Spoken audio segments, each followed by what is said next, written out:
Laki-laki kok jadi tukang syair. Anak empu itu kan seharusnya jadi empu. Jadi empu yang lebih bagus, yang lebih hebat dari saya. Den Dwi Pangga itu memang tidak pernah tertarik dengan pekerjaan ini, Romo Empu. Katanya, empu itu mengabdi pada para pembunuh. Tapi kalau penyair adalah pencinta kehidupan. Pintar bicara anak itu. Siapapun yang sudah ditotol oleh Dewata untuk menjadi pembunuh. Bakar. Tanpa alat pun, dia akan jadi pembunuh. Ayah, saya mau pergi ke rumah teman. Ini lagi. Aku tidak pernah tahu apa maunya. Lontang-lantung. Sini kamu.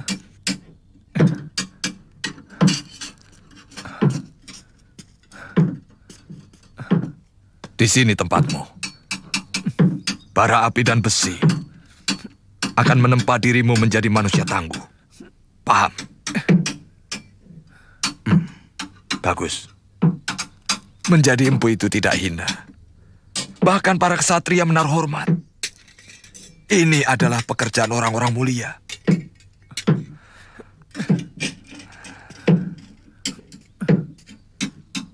Sudah sana.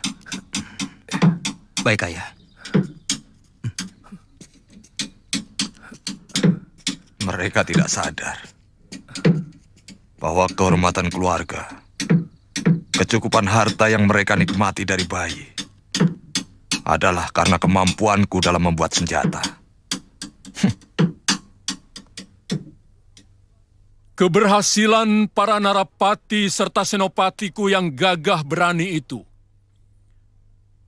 tidak akan mulus tanpa memiliki senjata pusaka.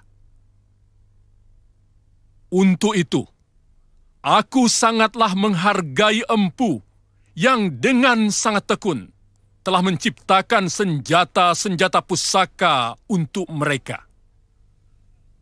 Untuk jasanya yang tidak terkira itu, aku hanya bisa memberi hadiah yang nilainya jauh lebih sedikit dibanding rasa terima kasihku yang hampir tidak bisa diukur dengan angka.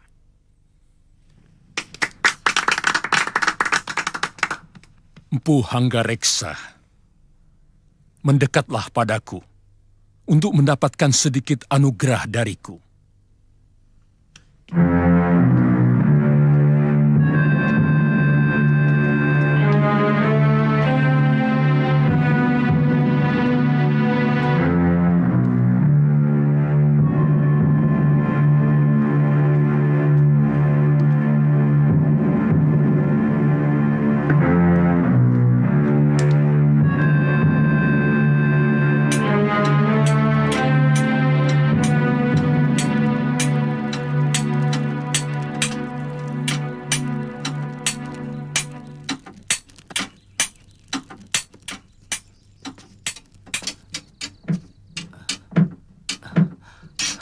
Sudah agak lama aku hanya membuat alat pertanian. Tapi dengan mutu baja yang lebih baik dari yang biasa dibuat. Mengapa? Padahal kata ayah, semua senjata pusaka buatan paman pasti hebat. Membuat alat pertanian adalah pengabdian pada rakyat. Sedangkan membuat senjata adalah pengabdian kepada hawa nafsu, yang akhirnya akan menyengsarakan rakyat.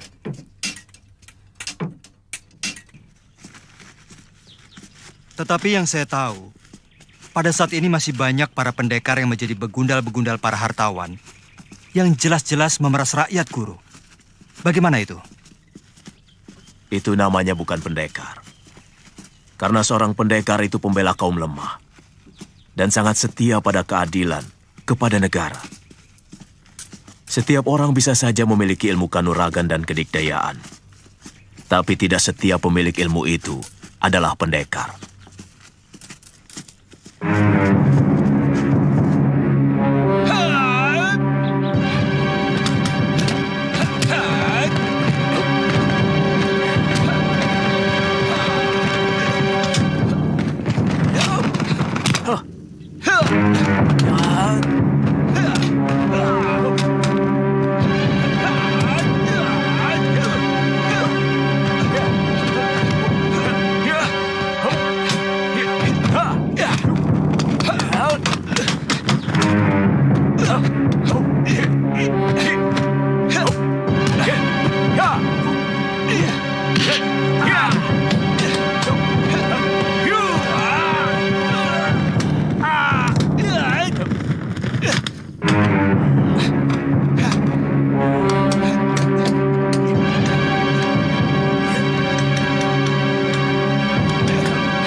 Kamandanu,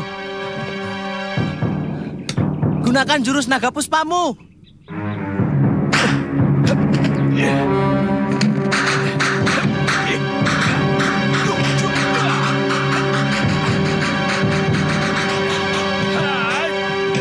Kamandanu, jadikan angin dan hawa untuk menahan tubuhmu.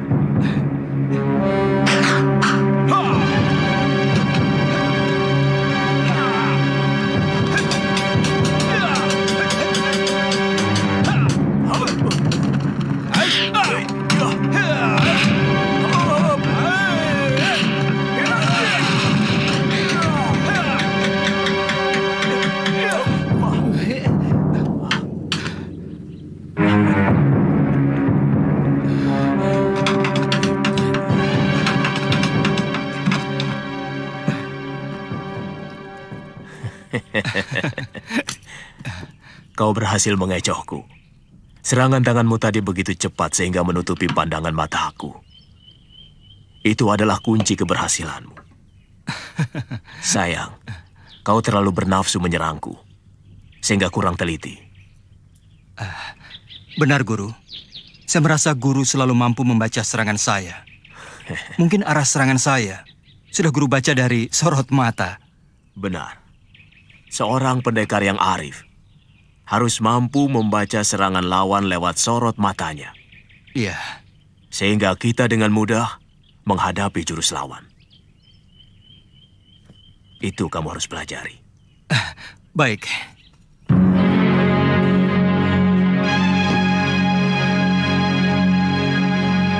Alangkah besar anugerah Baginda terhadap kita.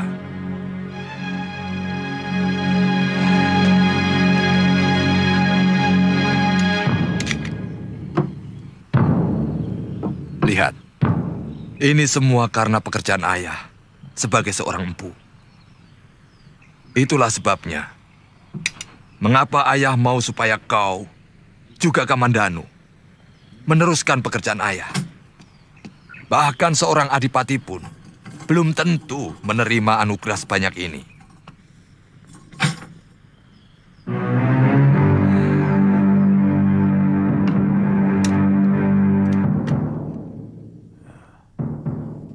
Bawa semua emas Kertanegara ini, Anggareksa. Sekeping pun aku tidak ingin memilikinya.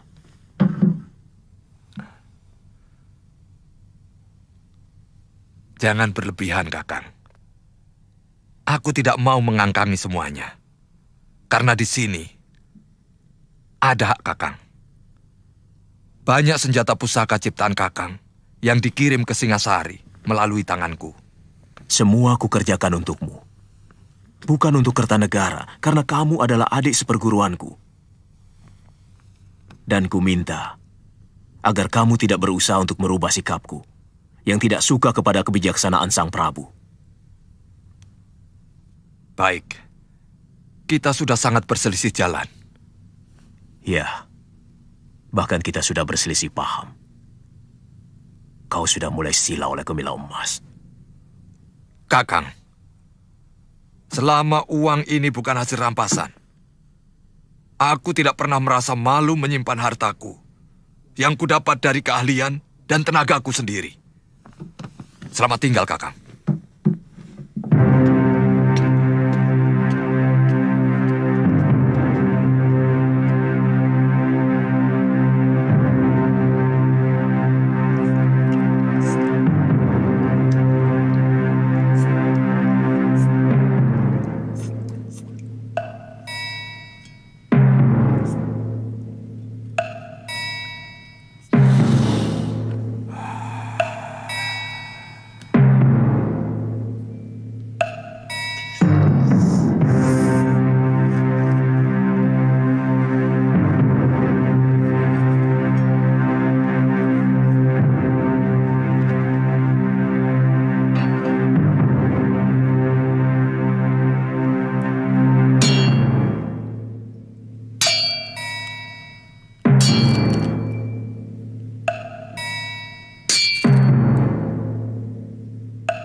Masih kalah juga. Benar-benar ilmu Kakang Ranubaya masih lebih tinggi.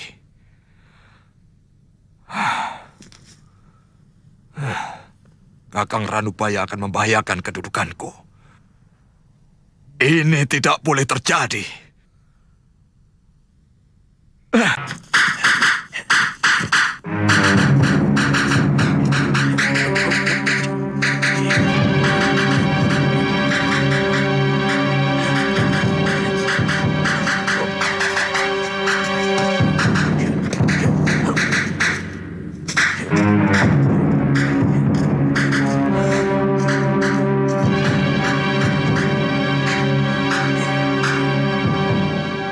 Kalian perhatikan baik-baik. Akan kuperlihatkan beberapa jurus pedang naga puspa.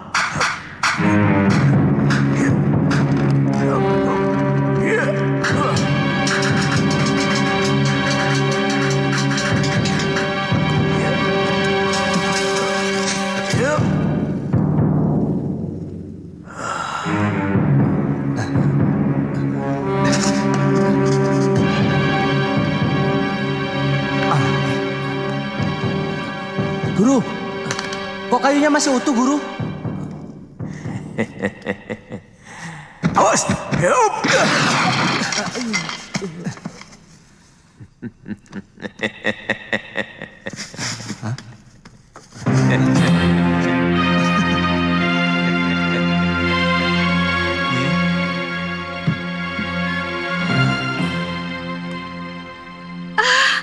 Dan bagus.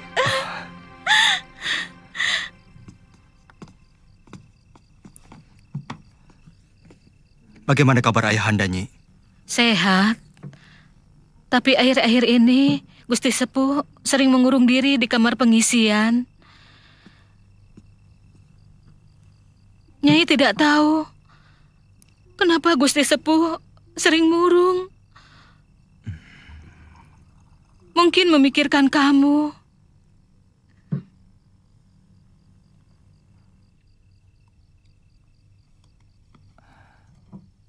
Apakah ayahanda sudah tidur? Gusti Sepuh tidak pernah tidur sore. Datanglah dan minta maaf. Iya, iya, Nyi.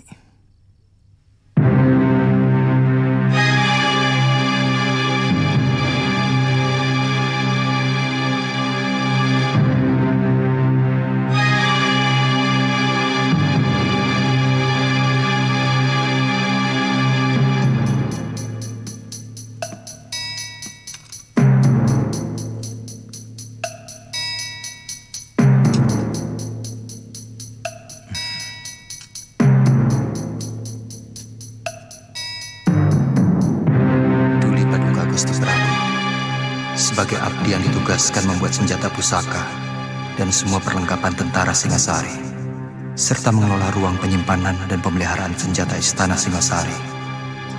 Maka sesuatu yang merongrong kewibawaan negara benar-benar menghantui pikiran hamba. Di kampung tempat tinggal hamba Kurawan, ada seorang empu senjata yang juga baik mutunya. Dia bernama Empu Ranubaya. Berkali-kali hamba mengajak dia untuk ikut mengerjakan pesanan Paduka Gusti, tapi dia selalu menolak. Bahkan berani menghina Gusti Prabu sendiri. Hamba bersedia membantu utusan Paduka untuk menindak Empu Ranubaya yang cenderung untuk berkhianat.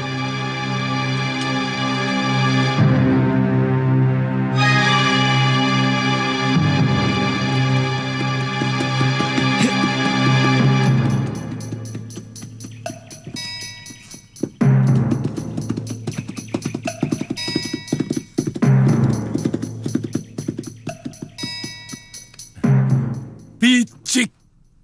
Masalah keris Empu Gandring sudah lama selesai. Wadal sudah cukup. Bahkan ayahandaku sendiri juga telah menjadi korban. Mulai dari Eyang Tiriku, Ken Arok, Anusapati, Toh Jaya, dan Ranggawuni ayahku, semua telah menelan kutuknya. Ampun Gusti. Itulah kecupetan Ranubaya. Hamba sudah berusaha meluruskannya, tapi dia tetap dengan pendiriannya. Terutama pada masalah yang terakhir. Ampun, Gusti. Ranggalawe, Kelihatannya di surat Ayahanda semacam ada persaingan antara beliau dengan guru. Aku tidak pernah merasa bersaing dengan siapapun. Ayahmu seharusnya tidak perlu mencemaskan aku. Dengan penolakanku untuk tidak bekerja sama kepada Singasari, seharusnya dia lebih merasa gembira karena tidak ada saingan. Aku heran, malah dia membabi buta. Saya cemas kalau tentara Singosari akan menyiksa guru. Tidak akan kubiarkan siapapun menyentuh kulitku.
Boleh juga anak didikmu itu. Aku suka watak jahatnya. Mari.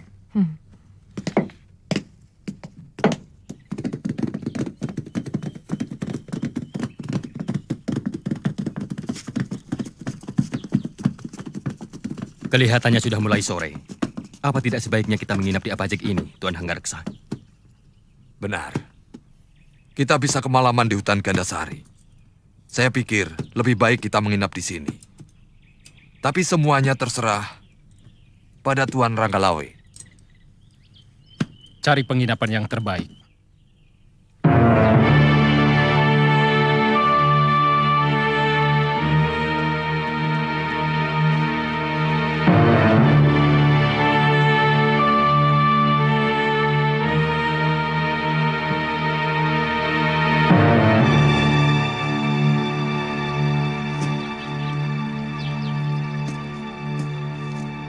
Waduh, selamat datang tuan-tuan. Apakah tuan ingin menginap? Carikan kamar yang terbaik untuk Tuan Ranggalawe dan Empu Hanggareksa. Baik, tuan.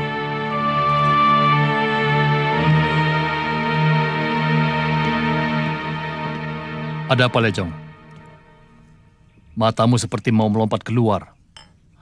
Guru, ada orang Singasari yang dulu pernah mau saya rampok. Sekarang, saya mau merampoknya lagi. Sampai berhasil. Tidak boleh tidak, Guru. Orang Singasari. Silakan tuan-tuan istirahat di sana. Tempatnya sudah tersedia. Yang tinggi besar itu, namanya Ranggalawe. Dia salah satu perwira Singasari yang cukup tangguh. Dia sudah punya banyak pengalaman dalam berbagai medan pertempuran. Anak wiraraja itu sangat sakti. Siapkan makanan dan minuman. Kalau yang berpakaian seperti pendeta itu, siapa? Aku belum kenal. Kemungkinan dia seorang empu keris.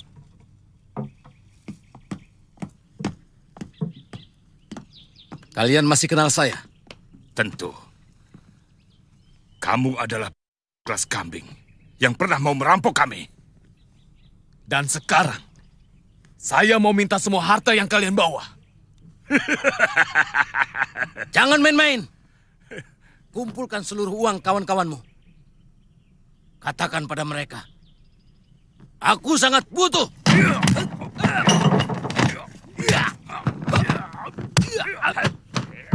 Kau kenal mereka? Ya, dulu pernah mau saya buntungi kedua tangan mereka. Saya harus menghukum kedua orang itu.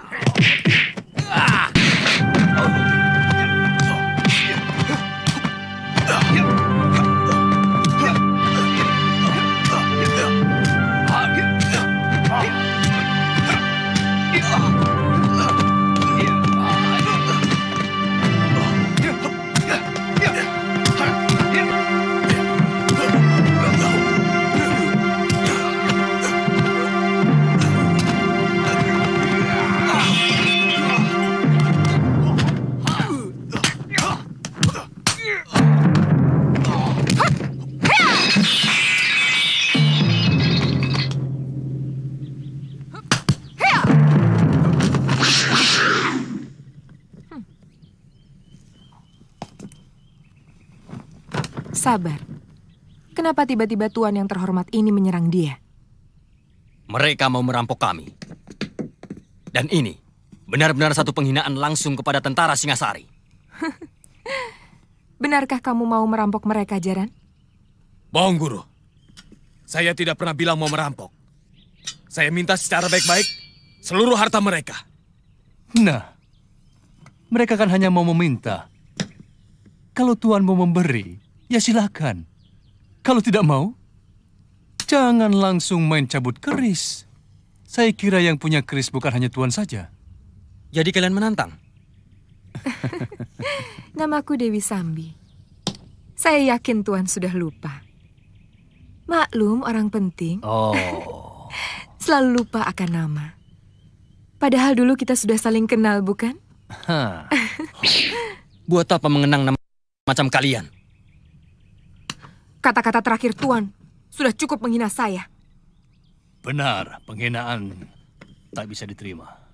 Dan sejak kecil saya sudah bersumpah untuk menghukum orang yang berani menghina saya.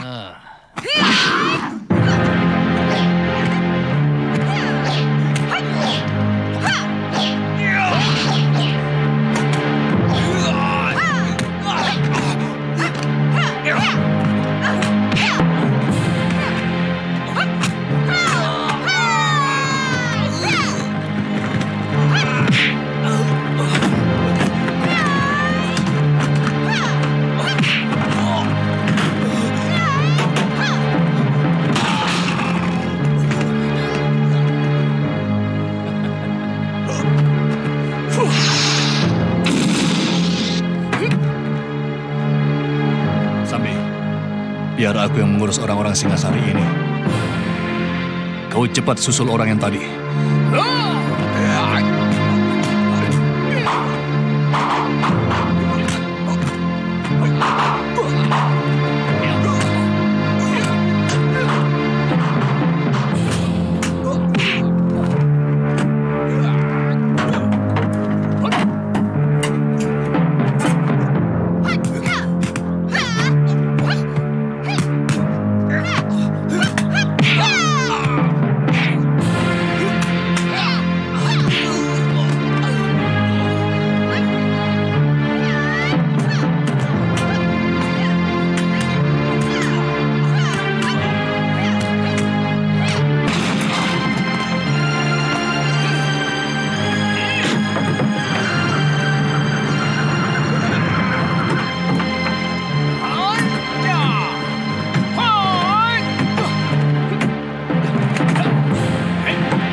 Hati-hati, Paman.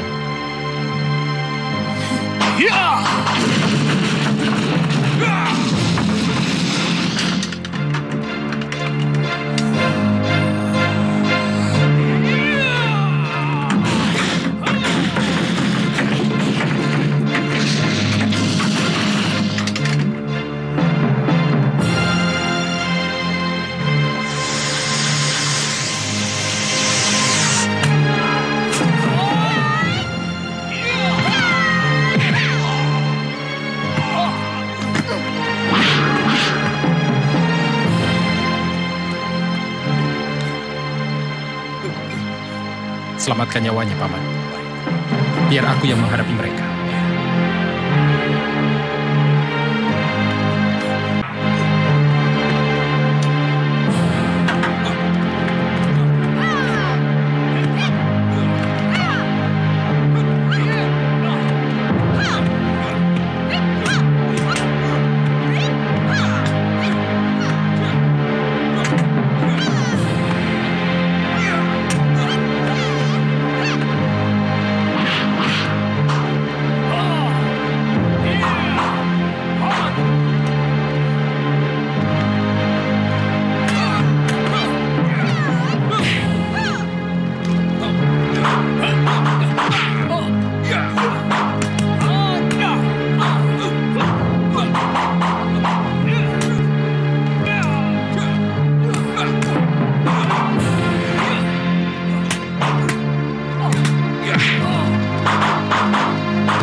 Kamu telah melukai seorang prajurit Singasari. Artinya, kamu sudah berani melawan negara. Gampang sekali mencap orang melawan negara. Sebagai pimpinan, seharusnya Tuan bisa lebih bijaksana. Apakah Tuan tidak melihat sendiri anak buah Tuan itu berbuat sewenang-wenang, menghina dan mencerca orang seenak perutnya? Jangan memutar balik kenyataan, Nyi Sanak. Aku melihat kalian memang sengaja memancing keributan.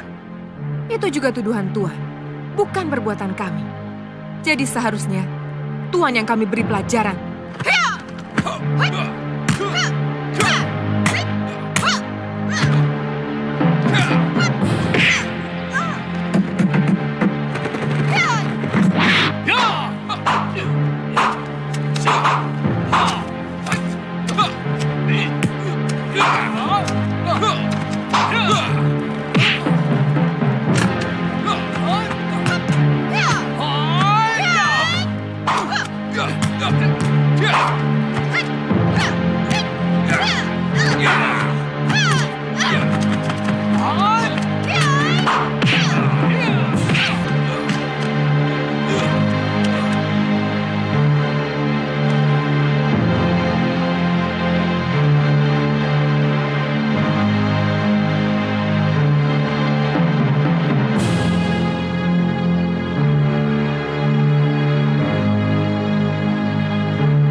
Mencari penginapan, Jamus.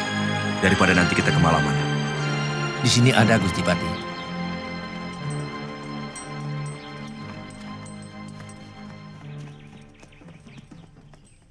Tuan Ranggalawe, kalau Tuan mampu mengalahkan saya, silakan kami semua Tuan bawa ke penjara Singasari. Tapi kalau saya mampu mengalahkan Tuan, kami semua harus dibebaskan. Dan jangan ada lagi yang menghalangi langkah kami. Boleh. Tapi yang disebut kalah adalah sampai mati. Kau atau aku yang mati. Itu yang mengganggu langkah kami. Tuan Ranggalawe, syarat Tuan kami terima. Tapi jangan salahkan saya kalau Tuan mati lebih dulu. Yeah!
Gusti Patih.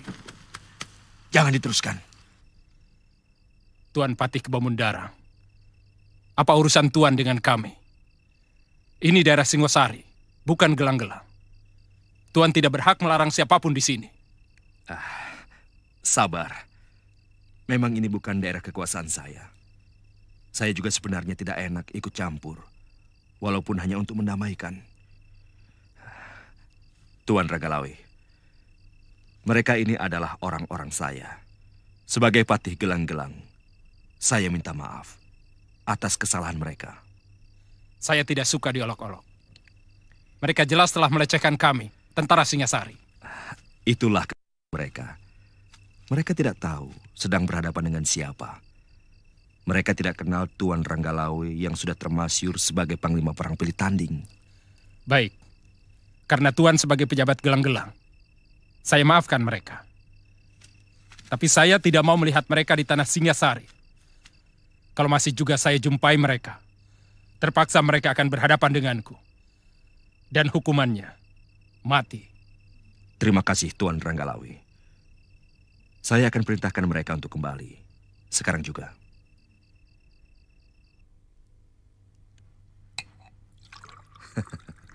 Aku tahu, kalian pasti kecewa. Biasanya seorang pendekar akan selalu penasaran bila menghadapi pendekar lain yang mumpuni. Tapi kali ini, aku minta kalian benar-benar menyadari ada kepentingan yang lebih besar dari sekedar mengalahkan Ranggalawe.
Guru, ada rombongan tentara Singosari telah memasuki desa. Mereka mungkin mau menangkap Guru.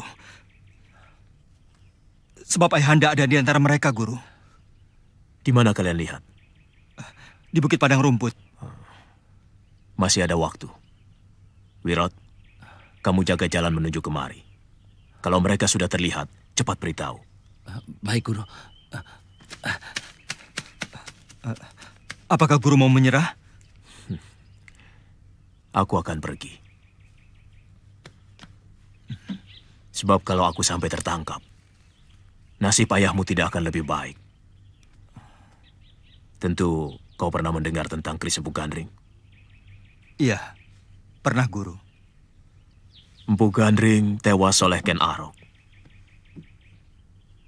Dan terus-menerus, Kris itu menuntut balas pada sanak kadang Ken Arok yang meneruskan kekuasaannya di Singasari. Tentu saja para cantrik-cantrik Empu Gandring menaruh dendam kepada Singasari. Dan salah seorang murid terkasih dari Empu Gandring adalah Empu Bango yang mempunyai murid tunggal bernama Empu Sasi. Mereka ini semuanya bersumpah untuk tidak mengabdi kepada Singasari. Termasuk dua orang muridnya yang bernama Empu Ranubaya dan Empu Hanggareksa. Ayahmu sendiri. Tapi ternyata ayahmu lebih memilih untuk mengkhianati sumpah itu. Kamandanu, untuk sementara kita harus berpisah.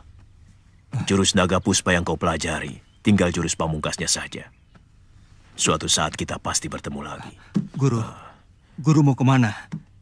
Bolehkah saya ikut? Jangan. Aku tidak mau ada bibit perpecahan timbul di rumahmu. Sementara aku meninggalkan Kurawan, sambil mempersiapkan senjata buatmu. Sebagai pelengkap jurus naga puspa yang kau pelajari. Suatu saat kita pasti akan bertemu. Waktunya sudah sempit. Rumah ini harus kubakar. Aku tidak mau ada orang Singasari yang menyentuh barang-barangku.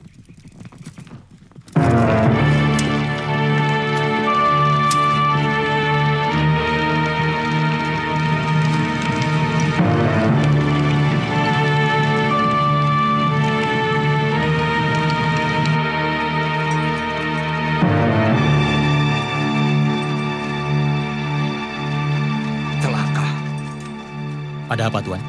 Rumah Ranubaya terbakar. Pasti ada yang tidak beres.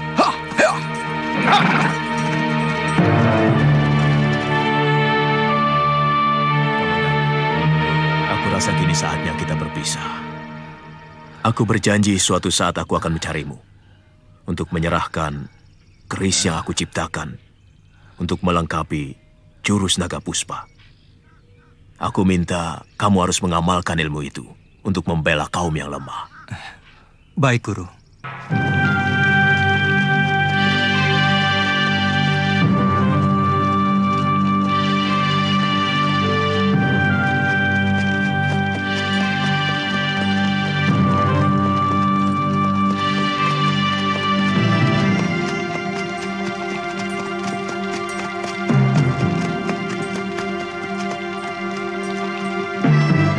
Cari di sekitar tempat ini.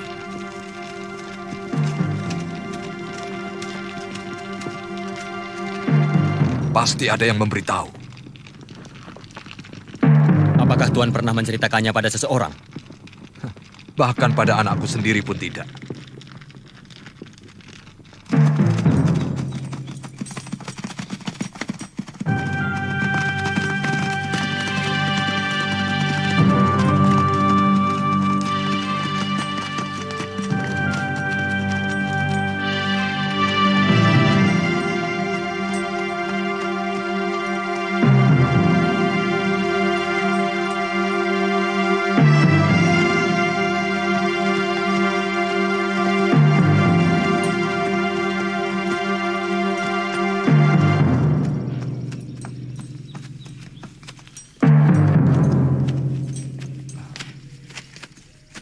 Kamandanu, mengapa kau di sini?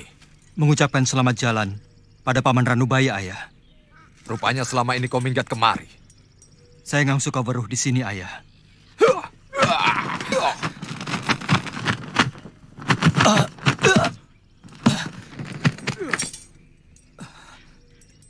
Kurang ajar. Kau pasti sudah ketularan pikiran pamanmu yang keblinger. Balelo. Yang saya dapatkan dari beliau adalah kejujuran dan juga kebersihan jiwa, Ayah. Cukup! Aku tidak mau mendengar alasan dari empu yang berpikiran picik macam pamanmu. Apakah bisa disebut picik hanya karena beliau tidak sejalan dengan pemikiran Gusti Prabu Kertanegara yang lebih mementingkan kekuasaannya daripada kemakmuran rakyatnya? Kurang ajar. Kamandanu!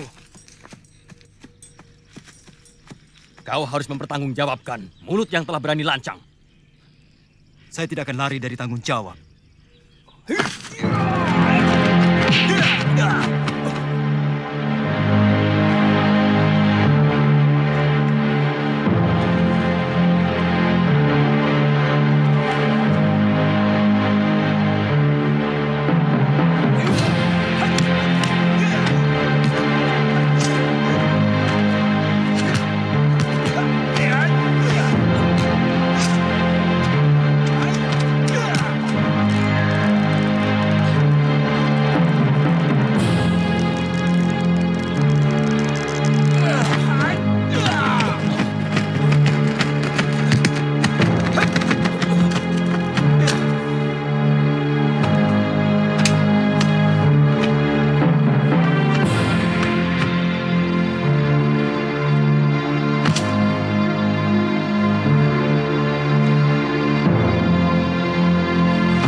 Maaf Tuan Ranggalawe, biarkan saya yang membunuh anak saya sendiri. Dia memang patut untuk dibunuh. Saya menyesal. Mengapa dia justru mengikuti kesesatan Ranubaya? Paman Empu tidak usah cemas. Aku tidak menyalahkan paman. Aku malah tertarik pada keberaniannya. Tapi saya malu, Raden.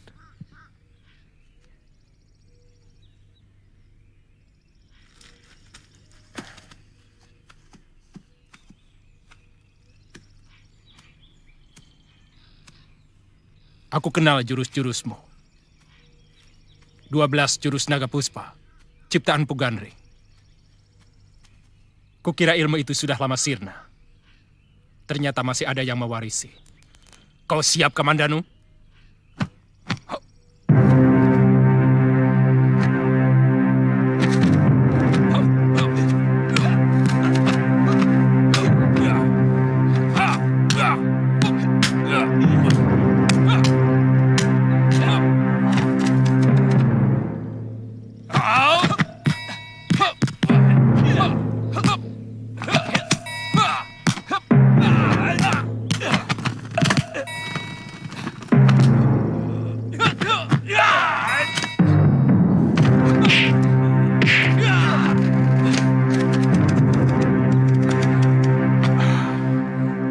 Saya biarin. Kau titisan Pugandri.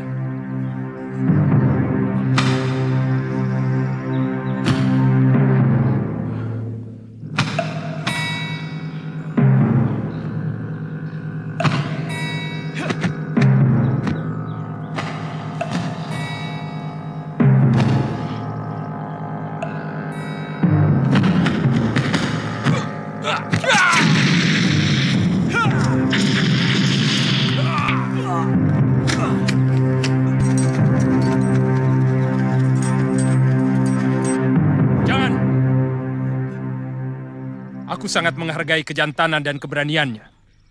Dia pemuda yang patut kita hargai. Karena sikap yang jelas dan berani bertanggung jawab pada perbuatannya.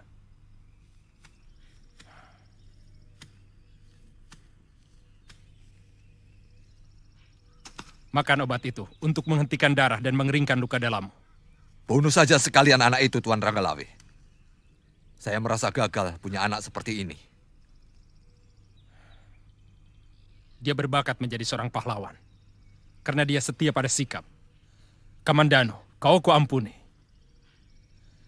Kau boleh pergi sesuka hatimu. Dan yang perlu kau camkan adalah, kau boleh benci pada siapapun. Tapi belalah negerimu. Terima kasih, Gusti. Maafkan saya, Ayah. Maafku sudah kering. Diserap oleh kekecewaanku padamu. Kau terlarang untuk datang ke rumahku, bahkan ke desa Kurawan ini. Pergilah. Ikuti terus jalan pikiranmu yang liar tanpa kendali itu. Sudah lama aku merasa tidak punya anak seperti kamu. Tidak apa-apa, Ayah. Saya akan tetap merasa bahwa saya anak Empu Hanggareksa.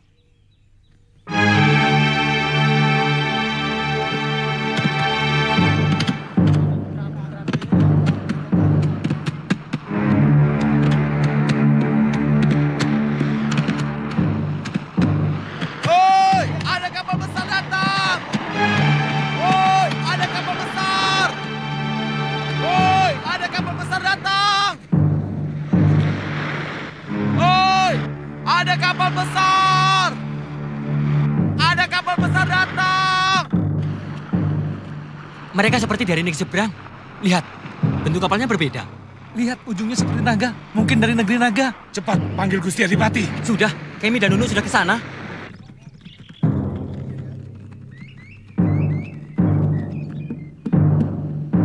Ya, terus! Dorong, rapat! Terus!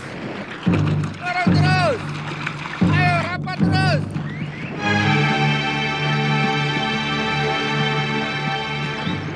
Raden tahu mereka itu dari mana? Ya, saya pernah mendengar cerita bahwa orang yang bermata sipit dengan pakaian yang indah gemerlapan itu pasti orang daratan Cina.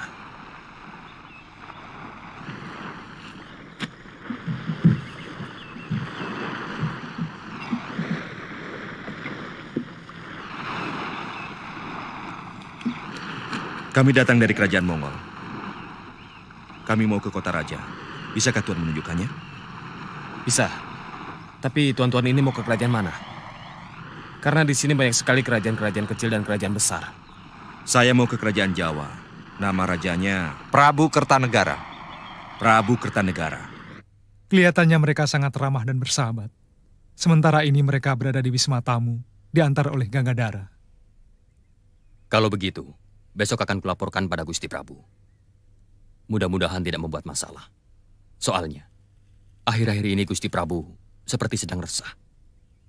Ya. Aku yakin akan terjadi hal yang mengagetkan. Kalian tahu, sejak dulu Maharaja Genghis Khan, penguasa negeri Tartar itu, ingin sekali menguasai kerajaan di bumi Jawa ini. Tapi belum terlaksana.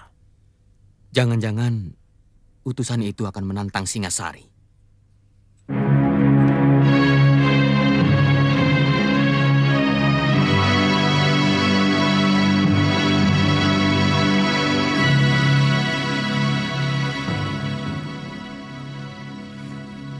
Hamba mengaturkan surat dari Baginda Maharaja Kubilai Khan, penguasa dari daratan Hindustan hingga pantai timur negeri Cina. Baca surat itu, Wijaya.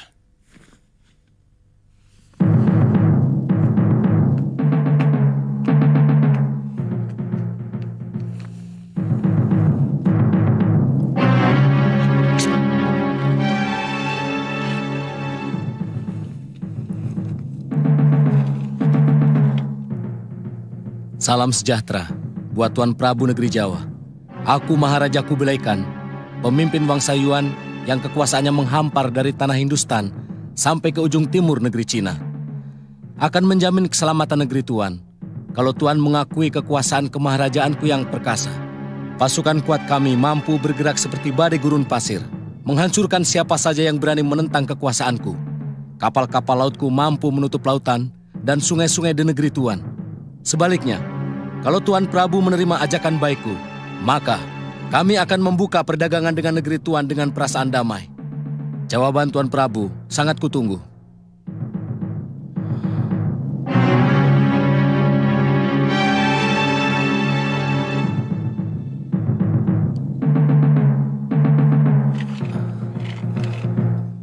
Sebagai utusan, hamba menunggu jawaban dari Sang Prabu. Mendekatlah kau kemari.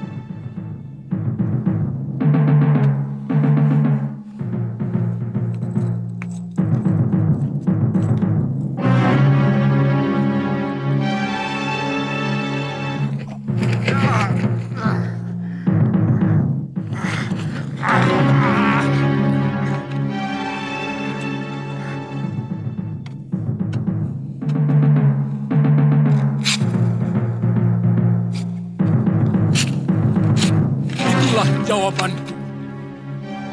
Katakan pada rajamu, prajurit-prajurit Singasari bagaikan gunung karang yang sanggup menahan angin taufan sedahsyat apapun. Kau akan menyesal dengan perlakuanmu ini. Negerimu akan rata dengan tanah.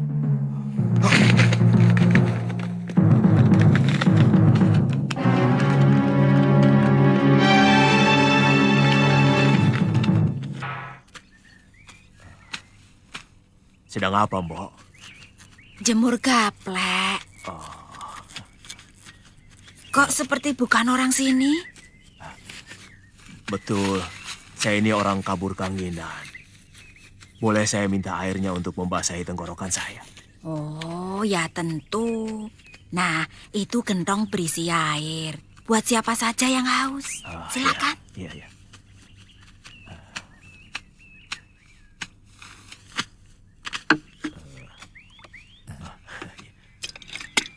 Minta ya, Pak.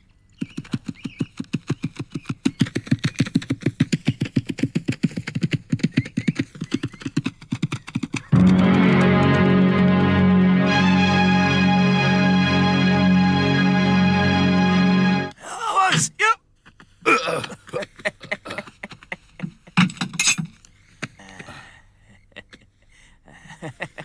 Sayang, golok sebagus ini, tapi mutu bajanya kurang sempurna. Dia tidak bisa berbuat apa-apa kalau lawannya dengan golok yang mutu bajanya lebih sempurna. Agaknya kau mengerti tentang senjata orang tua. Tuhan bisa bahasa kami. Bagaimana dengan ini? Tenaga dalammu yang bagus, bukan golok Tuhan. Kamu lihat sendiri. Bagaimana meja itu terbelah dengan mudah. Meja itu terbuat dari kayu.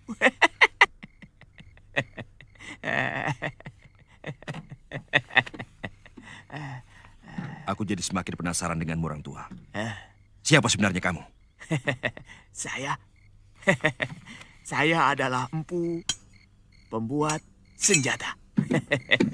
Jadi saya tahu mutunya dan bagaimana sepuhnya. Saya akan buktikan bahwa senjata Tuan tidak bermutu. Ayo ikut saya.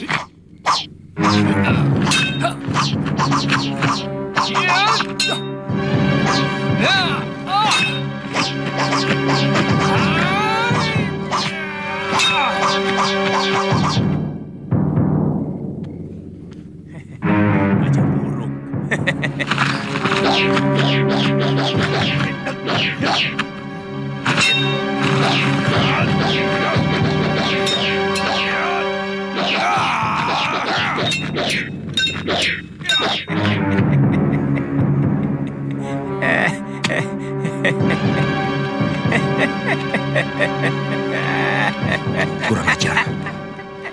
Kita ditertawakan orang Jawa itu. Suruh dia buktikan bahwa senjatanya lebih baik dari milik kita. Orang tua, kau harus buktikan bahwa senjatamu lebih baik dari yang kami miliki.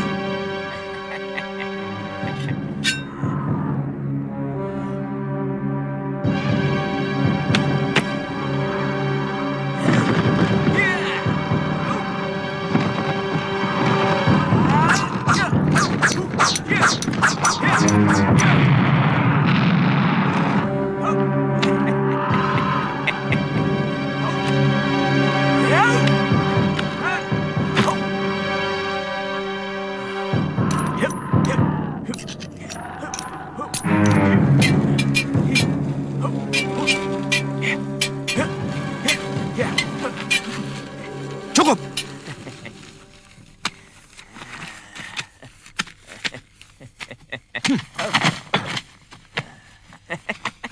Boleh aku lihat senjatamu, orang tua? Ini asli buatan Jawa. Dengan bahan besi yang ada di perut-perut gunung. Di tanah Jawa ini.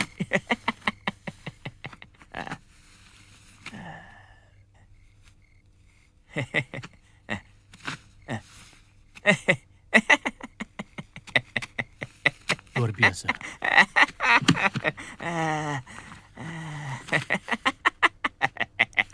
Senjata Tuan memang hebat. Kami mengakui kelebihan Tuan dalam ilmu membuat senjata.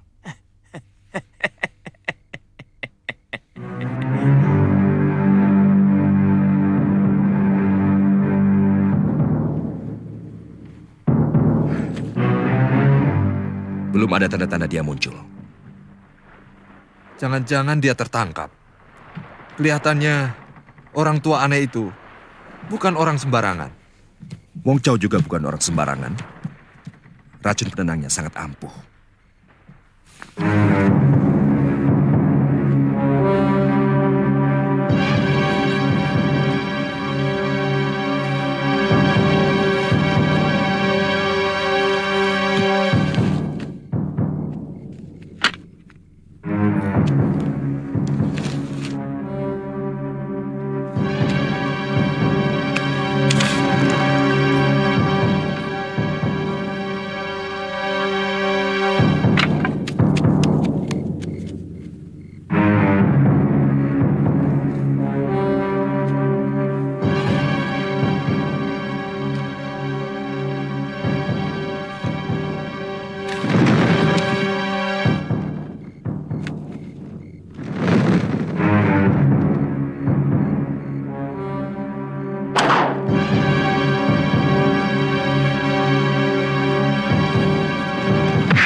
Kami sengaja menculik Tuan, karena kami menduga Tuan adalah mata-mata yang sengaja dikirim Kertanegara untuk mengawasi kami. Sekarang Tuan kami jadikan tawanan negara. Silakan.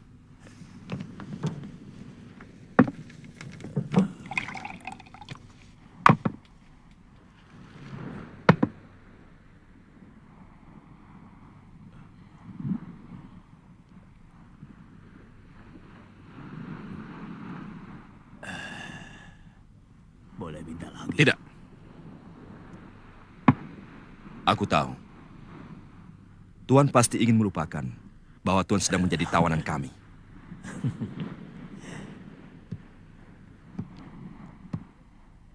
Kalau dia mau tambah anggur lagi, suruh dia lawan saya, Tuan. Kau bisa mendapatkan anggur itu kalau kau berhasil merebutnya dari tangan Tuan Chen Pi.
Pasti baru jurus-jurus dasar dari kungfunya.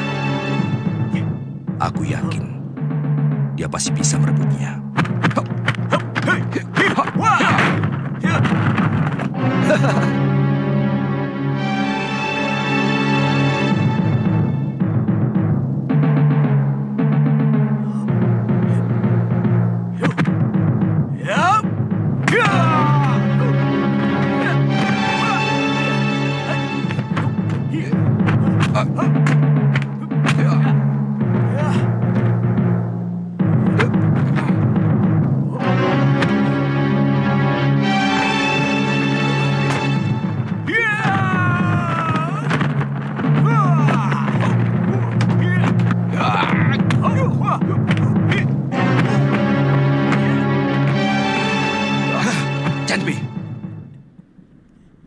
Orang tua ini telah mendapatkan haknya sesuai janjimu.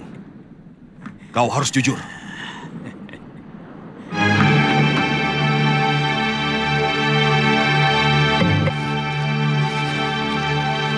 Maling? Maling! Maling! Itu maling! Maling! Maling! Ayo, maling! Aduh, jangan! Jangan! Jangan, ampun. Ampun, Kang. Ampun, saya bukan maling. Benar. Ampun, jangan. Saya tidak nyuri. Bohong. Bohong. Hentikan.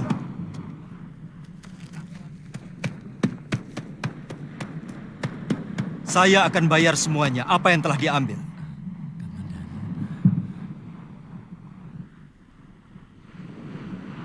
Hirot, kamu mau ikut kalau aku pulang ke Kurawan? Tidak, Kamandanu. Saya mau di sini saja. Saya mau menunggu sampai guru pulang. Ada yang bilang guru telah dibawa oleh kapal dari seberang. Yang pelautnya bermata sipit. Itu orang-orang dari Kitai Nagari.